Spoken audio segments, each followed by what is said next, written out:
Hello everybody out there in YouTube land. Today we are going to be rebuilding the carburetor from a Stihls 041 Farm Boss from the 1960s. So how these carburetors work is a line from the crankcase comes up to here and it pulsates a diaphragm in here that causes the suction and pulls the gas in to the carburetor itself, and then it sucks in the air and shoots it down into the cylinder. It's a very, very cool system. But from over time, what happens is this diaphragm breaks down and doesn't work as well. I was able to get a carb kit online that comes with all the parts to rebuild it. So that's what we're going to do now. So, the first thing we're going to do is use some carb cleaner, spray it on it, and get it all cleaned up. And then I'm going to use an air compressor airbrush, or just air thing, to spray it all off. Always make sure to use safety goggles when you're doing that. You don't want anything to get into your eyes. And then we will come over here and I will clean this up because we also need to replace the gasket there and get it all cleaned up in general. So I'm going to pause the video. I'm going to get this cleaned up and the mating surface over there on the chainsaw, and then I will come back and we will start to take it apart and rebuild it. Alright, we are back. We have everything all cleaned up. Gasket surface is clean. So the first step is to put your first gasket down right there. I'll push it down a little bit. Next, we're going to open up this side. We're not going to mess with the idle screws or anything, so that can stay.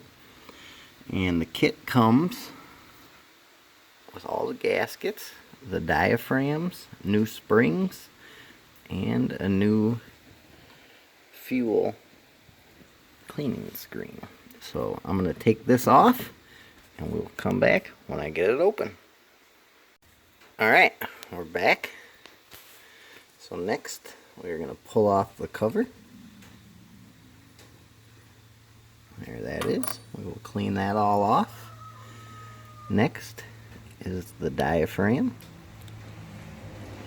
Be very careful. Set that to the side. And then in here is where all the springs and everything are that we're going to be replacing. So, to get this out, what you need to do is remove this screw, and then the whole thing will come right out. And then we will put in the new pieces and I will show you how it goes. Alright, we're back. I have that screw removed. So next you can pull out this bar, plate, and spring, and then there is the main needle. So let me get it out and I will show you what it looks like. Alright, we got it out. It's the rod, that piece, and the spring. The new one has a little bit beefier of a spring.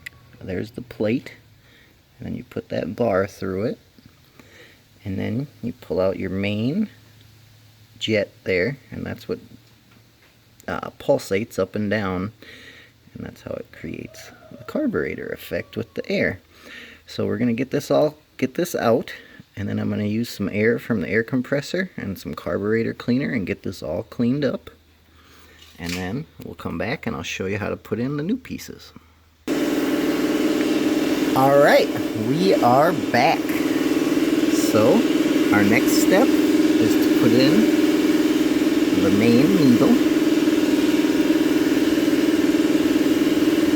That goes in the left hole there.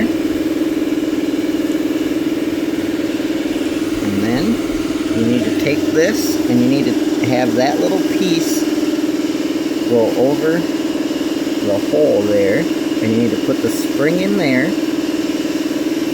So I can't do that with one hand, so I'm going to have to pause the video and I'll come back and I'll show you how it's all supposed to look.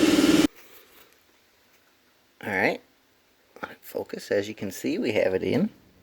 You have to have that thing over the jet there so it can pull it up and down. And then next you put that bar down and put the spring in, and it'll be all nice and new. So I will come back after I get that spring or screw in. Alright, I'm back. We have it all in. Definitely seems a little bit harder than the old spring, so which is probably good. So next, what we're going to do is put in our new diaphragm. And when you put that in, you want to try to make sure that the little end there slips into that fork right there. So when it goes up and down, it pulls it up and down. So I'm going to get that piece in and we will go from there. Alright, we have the new diaphragm in. This kit, there you can see as it goes, pulsates. This kit actually has another gasket that goes on top of the diaphragm. So we're going to put that in. And we're going to screw, well, I'm going to clean this plate off a little better. And then I'm going to screw it back together. And then we will go to the other side. Alright, we're going to be putting the screws on. Just a little tip when you're tightening this down. Tighten it in a star pattern so that one side isn't way down and the other side sticking up. That always helps. So once I get these screws in, we'll continue from there. Alright, we're back. Now we're going to open up the other side. Remove these 4 screws and put in the other diaphragm and seal. So once I get this open, or get the screws out, I'll come back and we'll open it together and see what it looks like. Alright, I got the screws off, so now we will open it up. And it looks like everything's stuck up there. So everything looks nice. The screen there actually looks pretty good, so I probably am not going to replace that. We'll keep the screen that's in there. But I'm going to clean up this surface here. We'll take off this diaphragm and we'll put on the new one.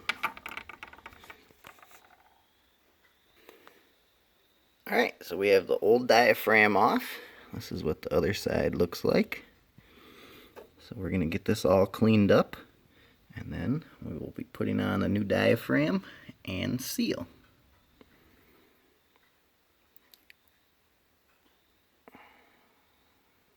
So I will be back. Alright, we're back. I got everything cleaned up. I did end up putting in the new screen.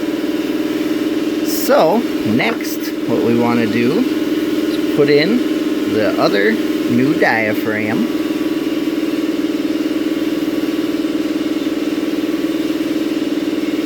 I don't think that's how it goes. You'll know how it goes. It's better actually if you put it on this piece.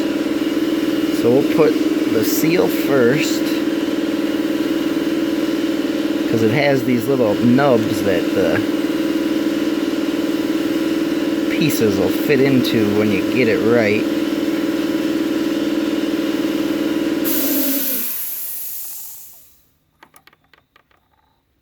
Alright, I'm going to pause the video and I'll come back after I get it figured out.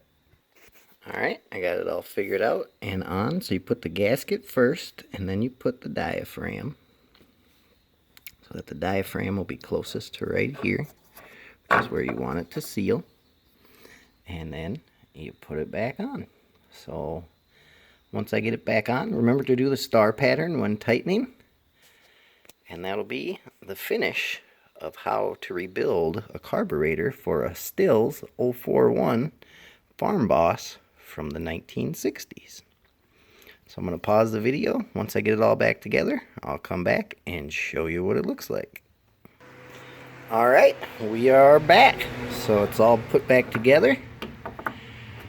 And that is how you rebuild the carburetor on a Stihls 041 Farm Boss.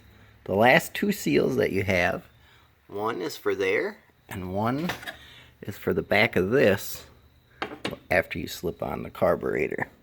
So I hope this helped you out. If you're looking to rebuild one or you just want to know how it works, it's a pretty cool little piece of engineering. So in the comments below, let me know what you think. Hit that like button and subscribe. It helps us out.